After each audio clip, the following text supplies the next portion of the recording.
Ibigay ko, sahod ko o password ng cellphone ko. Sabi ko, kikitain ko pa naman yung pera eh. Sa'yo na lahat yan.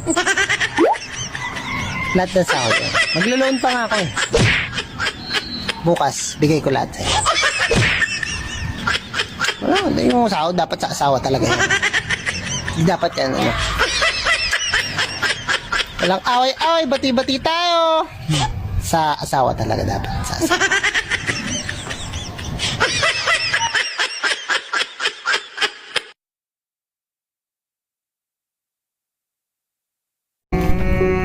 Ito, real talk lang to ha.